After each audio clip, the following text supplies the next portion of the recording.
Yeah, thanks for coming. My name is Intae. I'm a CPO and co-founder of VESSL AI. And yeah, I'm also a UT Austin computer science alumni, so I can see some of you long ones, so welcome. Welcome to Austin. So yeah, I'm gonna start with today's goal here. We're gonna start from the inference demo with Llama 2C. And then starting from there, we'll do some training, fine tuning, serving, and lastly, we do some putting everything together as a CI/CD pipelines. I'm gonna do some RAG examples. So yeah, I don't know if you guys have familiar with these terms. So yeah, Llama 2 is published by Meta, and Llama 2.c is a mini model of Llama 2, which is made by Andre Karpathy from OpenAI. So you can learn.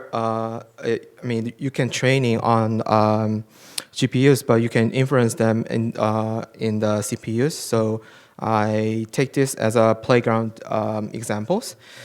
So RAG, I'm gonna explain a little bit more about the RAG in the last few minutes, but it's basically the retrieval thing. So you can reduce your hallucinations of large language models. So yeah, let's get started. You might have these three questions like why open source large language models? I mean, there are like tons of proprietary models like GPT-4, GPT-2, and some cloud from Anthropic. But why are we going to talk about open source large language models?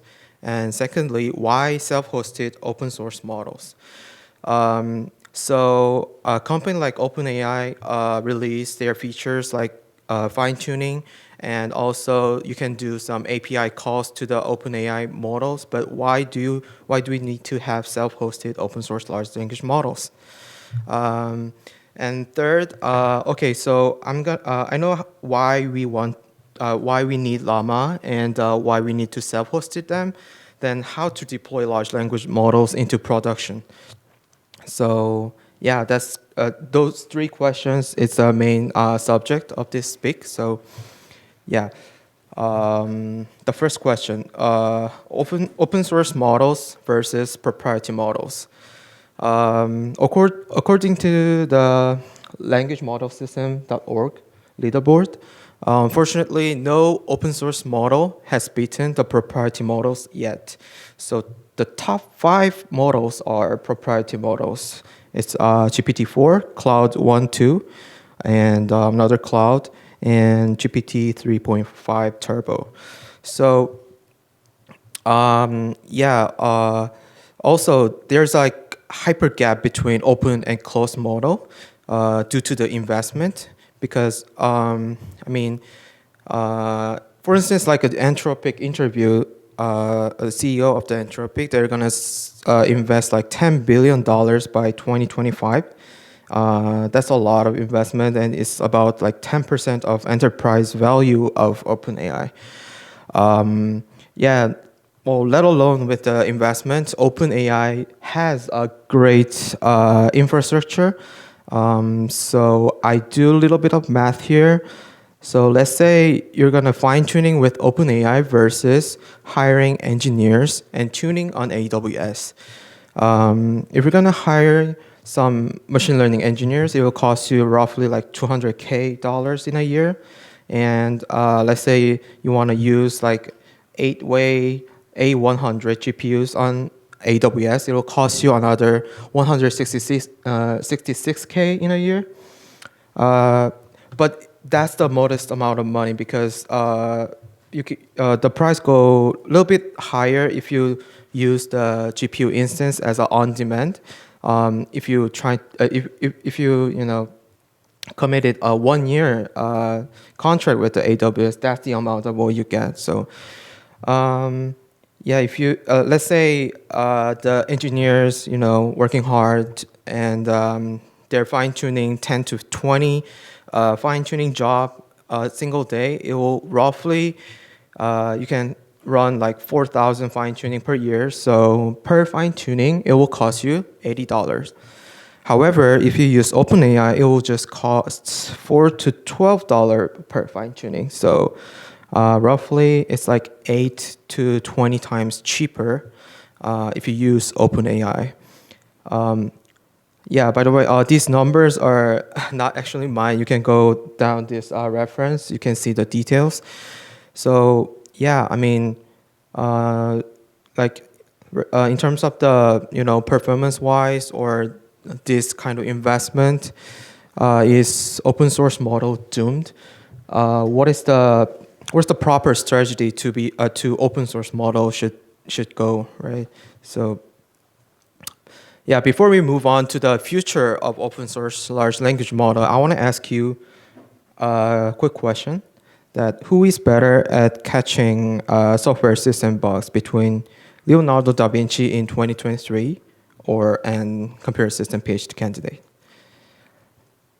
Yeah, it's obviously the right side. Like, I mean, name any generalist in your mind, like not just Leonardo, but so the foundation model is more like a generalist. They can talk anything about anything. They know a little bit of everything, but there's some niche area that specialists are good at it. So something like catching software system bugs, like PhD candidate will be the better at it. So I personally think open source large language models should not compete with foundation models like GPT-4, but they have to focus on the downstream task and fine tuning. Fine tuning to the some specific task. And then here's a question: how to build a specialist with open source large language models? So I bring another example here. Do you know what champion is from League of Legends? Anyone? Yeah, his name is Heimerdinger. Do you recommend? I mean, how old is he? No. So, yeah, it's arcane. Yeah, actually, he's not a human. He's a Yodel, but I asked this question to OpenAI. It answers like, well, as of my last update in January 22, blah blah blah. Right comments has not provided. So basically, they don't know the age. But if you Google them in the arcane, it will give you roughly he's like 300 years old or something. So yeah, for instance, like imagine if you want to build a chatbot on League of Legends that would communicate like between the champions. So they have a different universe. They have a different physics, right? Because in general, like humans will die roughly around 100-year old, but in League of Legends, they have some champions or creatures live longer than 3,000 years, or they have like different physics in physics. So if you have the one giant general machine learning model, that's not the always the answer. So you have to fine tuning with the context of their universe. So that's one of the examples that open source large language model could be used. And the next one is the downstream task, which means focus on the specific task. So Meta released Code Llama, and Code Llama beats all the non-GPT-4 models. There are so many evaluation techniques to like evaluate the performance of large language model. Well, but GPT-4 has done only human evaluation. So, I mean, Code Llama, they're doing well on coding. So the reason why they're good at it because they're starting from the Llama 2. They do some fine tuning on the long context, also do some fine tuning, instruction fine tuning. So, yeah, like Downstream task and the fine tuning is the where open source large language model should go. Because I think most of the companies are not trying to build a general model like AGI or something like Jarvis, but they're trying to solve specific problem automatically with machine learning models. So then you should definitely check out the large language model instead of using OpenAI API. Okay, so the next question we have, why self-host open source large language model? I'll give you 4 reasons to consider self-hosting your own model. First of all, obviously privacy and control, operation stability, and transparency.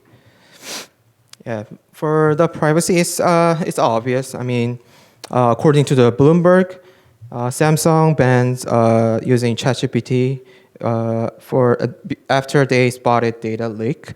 So you probably want to have a full ownership, a full governance on your own data. It's your data, not yours. So if you're using some like foundation model APIs, there could be some data sharing. But once you have your own control of your data, you can also customize security protocols. According to the BBC, will Italy ban ChatGPT? But I saw that they service after this ban, but yeah, there's a regulation like GDPR or CCPA. That's the data protection policy from EU and California. So, yeah, I mean, Italy is the first Western country to ban ChatGPT. So if your service using some OpenAI API, then your service will not be service on the Italy or some unions, some countries. So you don't want that, right? So the privacy will be the first reason why you consider self-hosted. And control. The right-hand side of the chart is the papers published about machine learning and AI. In a log scale, it looks like linear, which means it's exponentially growth. So roughly like 100 new AI papers every day.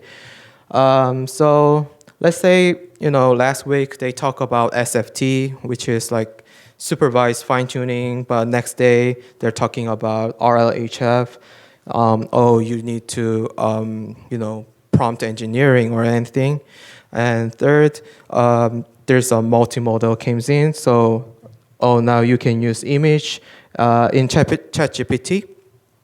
Or like next week, there's a RAG comes in. I mean, there's so many research flexibility there. So you, in terms of like what kind of task you want, there must be some different techniques to, improve your model. So if you have your own model, you can, have an experiment with this kind of technique to improve your models.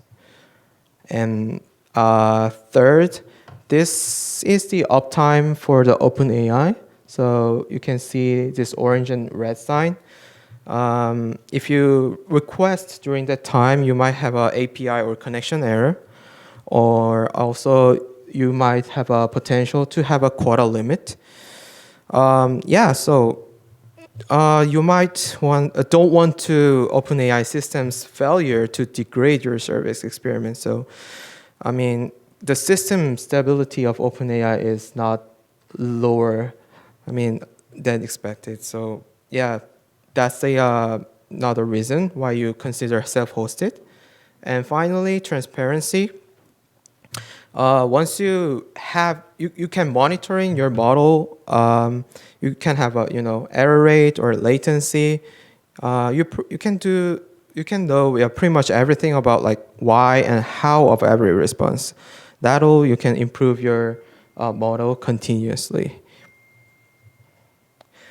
So I'm gonna show you how VESSL AI approach this problem. There are three components in VESSL: VESSL run, VESSL artifact, and VESSL pipelines. We're focusing on the atomic unit of MLOps, so which mean like uh, irreducible components of MLOps. I mean, what's MLOps? Like the definition of MLOps derived from the DevOps. So we are working many DevOps engineer to define what is the core component, and here's the sum of the answer. So VESSL run, you can do training and fine tuning a machine learning model at any scale. A VESSL artifact is like a storage. You can store dataset or model checkpoints, or even you can integrate Hugging Face model or Hugging Face dataset.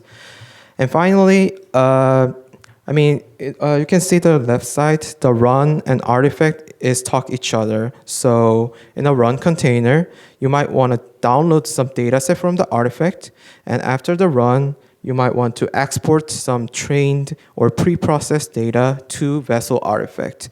You can think of this pair as a single step, and when you chain them, you can make a pipeline. So you can continuously improve model, and then the model will be stacked into the model registry. You can run some evaluation there to pick the best model you can get to service to the public. Let's zoom into VESSL run. So the first part is volume mount. There are three types of volume mount: import, mount, and export. Import means download something from the web. So it could be your code from GitHub, GitLab, Bitbucket, or it could be your data storage like S3 or Hugging Face, model registry. It could be like MLflow or Hugging Face again. If you have your own premise cluster integrate to our platform, there's an option called mount. So you don't have to download every time, but you can directly mount to the run container as a NFS, like network file system, or you can do as a host path. And after the run, you can export your data or model to the VESSL artifact.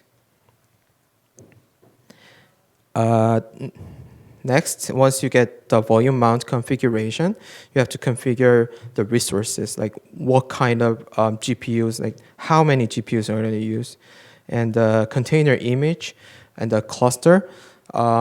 We have some managed image that wrap the NVIDIA GPU cloud, like NGC image, but you can also use your custom image with your URL and credentials. Also for the cluster, we are offering VESSL managed cluster. We have AWS or GCP Oracle cluster. We install like all the Kubernetes on them to have a extra abstract layer on that, so you can use like a unified interface for everything. After that, you might want to put some start comments there and environment variables.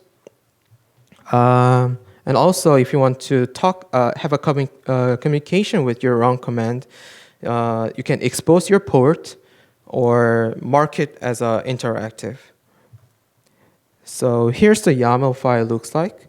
On top of the YAML, there's the metadata of name, description, and tags. And specify resources, volumes, and run configuration that I mentioned before.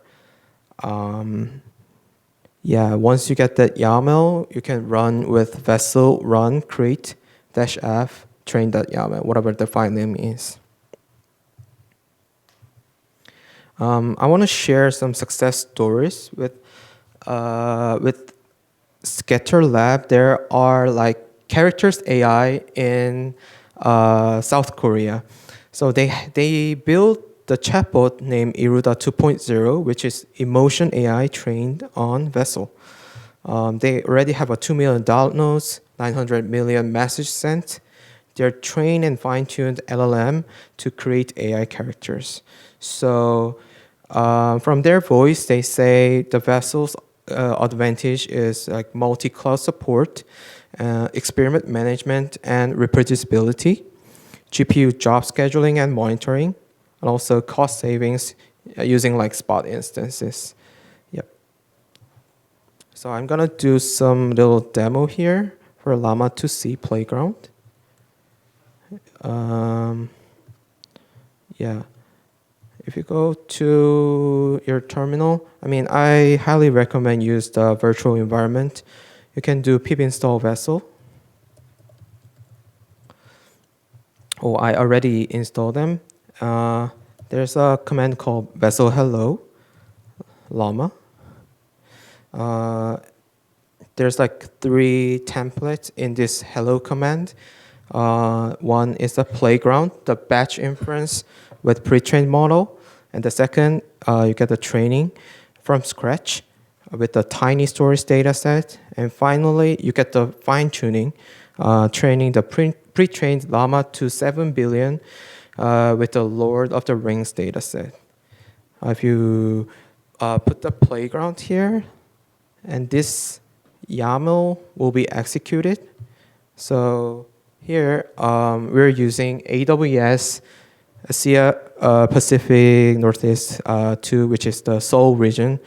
And we're going to use CPU because it's just an inference. And the NGC image that I mentioned before.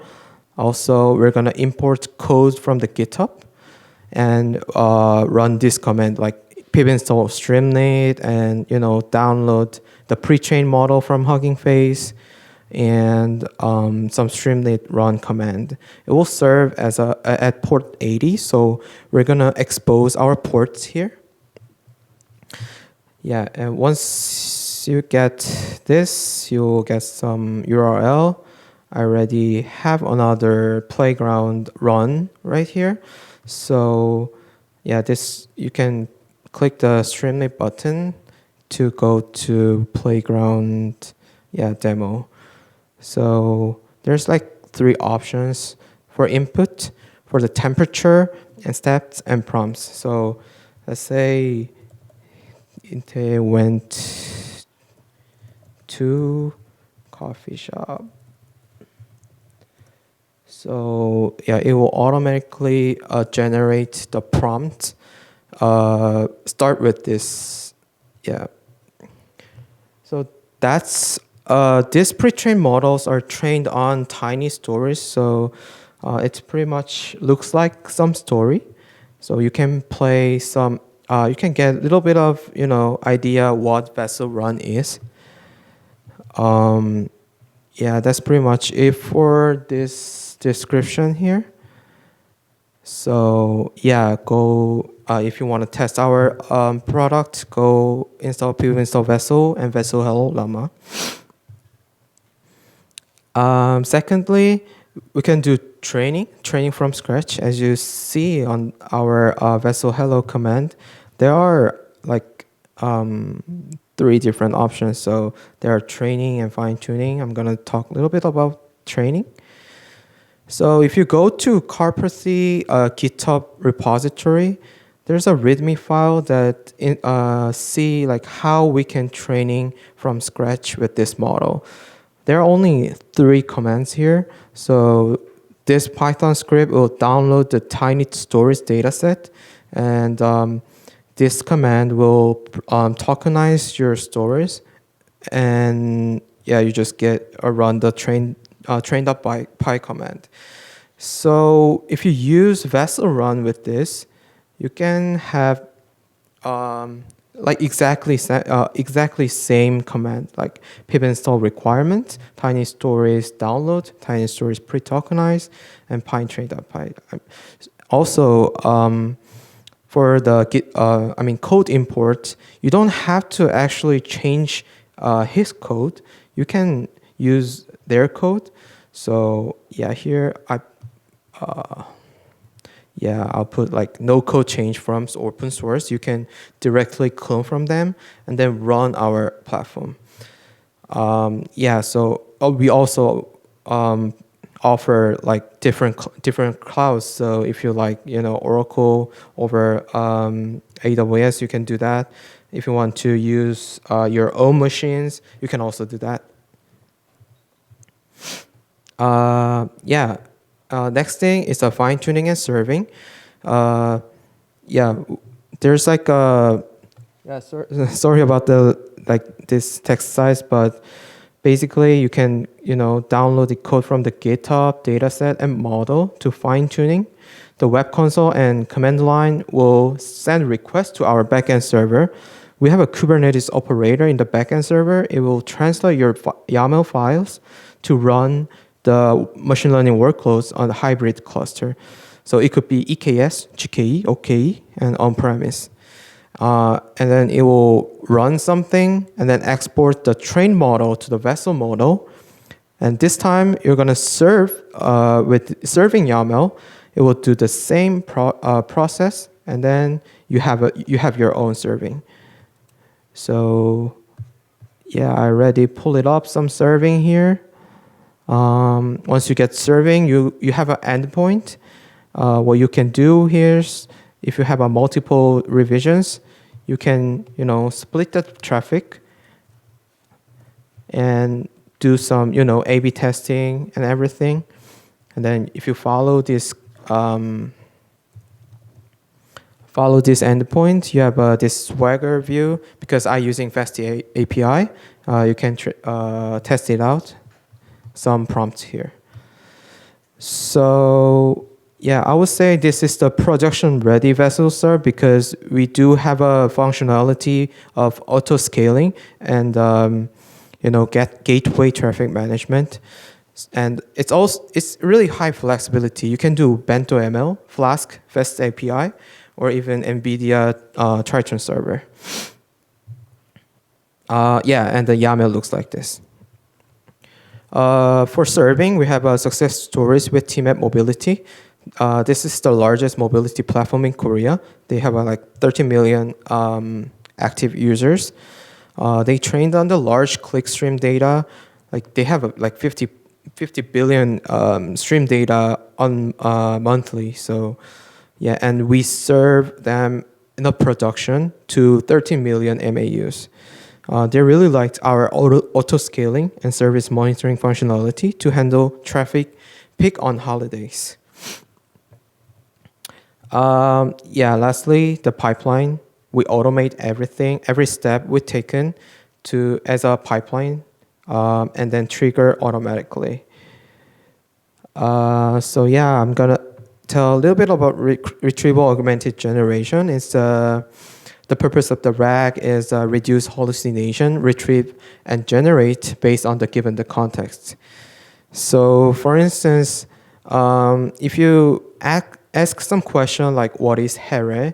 Here is a specific term that LLM never seen before, but we're gonna fine tuning on the recent technical paper about this here, and then ask the fine-tuned a model to the same question to see if it's trained or not. So there's like 8 steps. First of all, generate data set from the PDF file to the question answer. And then training this question answer by fine-tuning their embeddings. And third, you put some prompt input like what is here question. And then fourth and fifth step will be done in simultaneously. They're gonna test their baseline model and also fine-tuned model. And for the judgment step, user comes in and see if this fine-tuning works. It trained properly or not. They're gonna decide this is success or fail.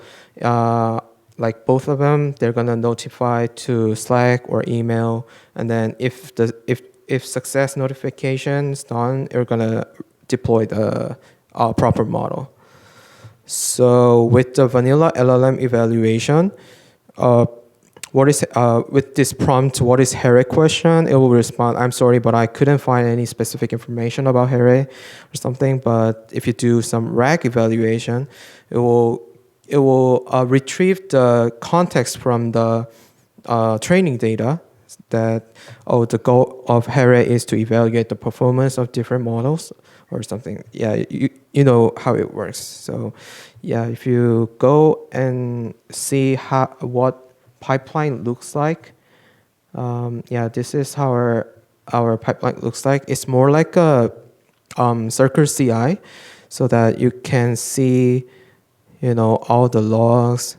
So here we have a prompt and the answer like I'm sorry, blah blah blah here, but the fine tuning evaluation has yeah, proper answer.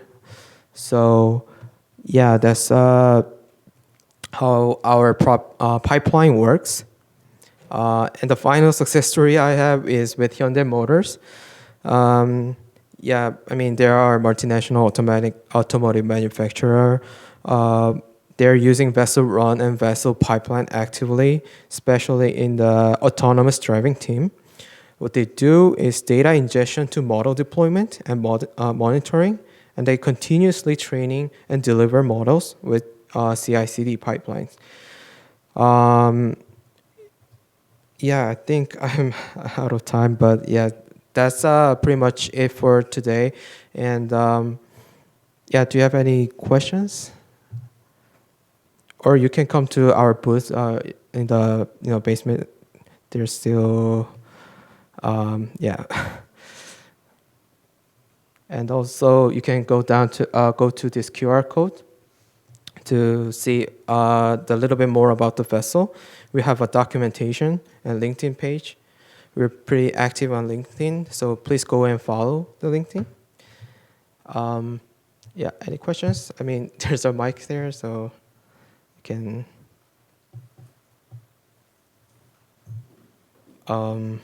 Yeah, okay, thanks for coming.